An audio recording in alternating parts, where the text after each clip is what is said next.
Bilang isang single parent na may 3 anak, mahirap para sa akin na maiwanan kasi may cancer ako.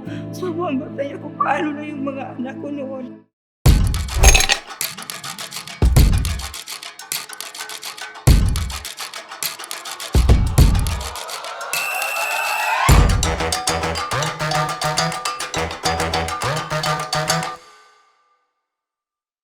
Ako po si Ma'am Sara de los Reyes Ocpemia, isang public elementary school teacher ng Albay, Bicol. Nasa 54 years old na po ako ngayon. Kasalukuyang nagtuturo pa rin sa DepEd ng Albay, Bicol. Nagsimula po ito noong March 2015. Nagtuturo po ako.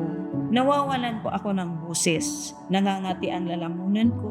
Tapos napapaos. Minsan nga sa isang araw, isang subject na lang ang naituturo ko. Akala ko mawawala rin yun. Na umiinom lang ako ng mga sa makating lalamunan. Akala ko simpleng paus lang. Hanggang 2016, may tumutubo ng bukol sa aking lalamunan. Lumalaki po siya. Nagsimula po siya ng isa sa loob dito. Hanggang nanganak po siya kabilaan. Lumaki po yung liig ko. Lalong lumala ang nararamdaman ko. Hanggang naisipan ko nung magpa-check up. Ang dami sa aking laboratory test. Nagsimula ako sa ENT.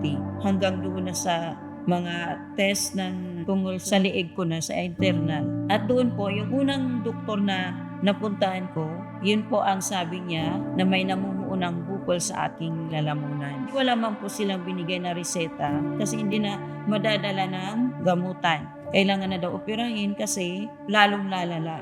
Hanggang nung 2018, ako sa second opinion sa isang doktor. Kailangan na daw i-biopsy. Meron na nakalagay po doon na cancerous na yung goiter ko, yung bukol ko. Kaya nung malaman ko po yun, magsimula noon, hindi na ako makatulog sa sobrang takot ko na may cancer ako. So mamatay ako, paano na yung mga anak ko noon? Bilang isang single parent na may 3 anak, mahirap para sa akin na maiwanan kasi akala ko pag goiter na operahan, cancerous yun, may tendency mamatay ako at hindi maging successful. Magsimula nung hindi ko man itinuloy yung pag-opera, 2 beses akong isinalang. Kasi sabi nga, delikado na daw, hindi na kaya ng gamutan.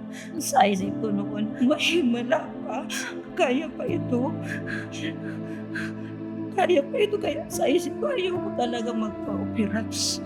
Hiningi po sa akin para sa operasyon. Noon ay 150,000 para lang doon sa doktor mag-a-assist. Hindi pa kasama yung mga resetang gamot at maintenance. At sinabi rin nila mag-chemo at mag-radiation. Hindi ko na po yun naituloy kasi nga marami kong napapanood. Pati tita ko nawala ng boses dahil inopera din siya sa goiter. Nung bumalik naman yung bukol ulit niya, kaya sabi ko ayaw ko nang magganyan. Kasi pagtuturo lang ang kapital ko, kailangan ko ng boses. Kung mawalan ako ng boses, paano na ako makapagturo? Kailangan kong maging matibay. Kaya nagdasal ako ng magdamag. Sobrang sakit mo kasi. Napakasipag ko kasi noon lahat ng trabaho ginagawa ko. Kaya siguro sa isip ko yun na ang naging resulta. Nagkaroon ako na ng sakit ng goiter at hindi ko na alam kung anong gagawin, kundi magdasal na lang. At ipinagdasal ko po noon na makakita ko ng isang herbal kasi naniniwala ako na gagaling pa ako sa mga herbal. Hanggang isang araw, habang nanonood ako, nakita ko sa Facebook yung tungkol sa mga testimony gumaling at nakita ko doon may tungkol sa goiter, sa mga bukol. Kaya sabi ko, ito na ang sagot ni Lord para sa akin. Ito na ang makakatulong sa akin para mawala ang lulus. Ang sakit ko, ang goiter ko at ang mga bukol na tumubo ko kabilaan. Kaya nung March 2020, nung kasagsagan ng pandemic, doon ako nagsimulang uminom ng Salveo Barley Grass. 8 months po ako nagtiyaga mag-inom.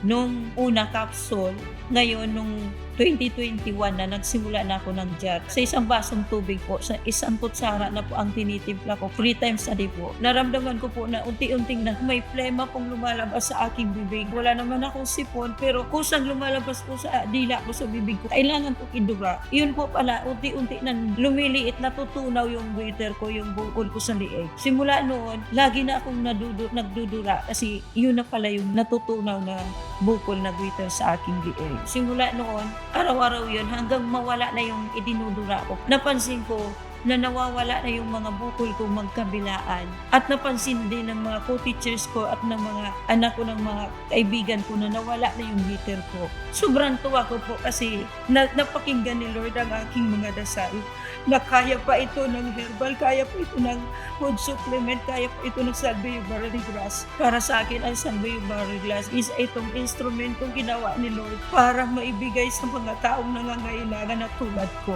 Masasabi ko ang Salvio Barley Grass siyang nakatulong sa akin para mawala ang glitter ko at ang mga nararamdaman kong hindi lang glitter. Marami pa rin akong karamdamang natulungan ng Salvio Barley Grass, pati mga anak ko, apo ko at kapamilya ko. Napakasaya ko po ngayon at may pagmamalak ko ito, malaking utang na loob ko sa Salvio Barley Grass. Ako si Ma'am Sara de los Reyes Ocfemia at ito ang aking kwentong Salvio.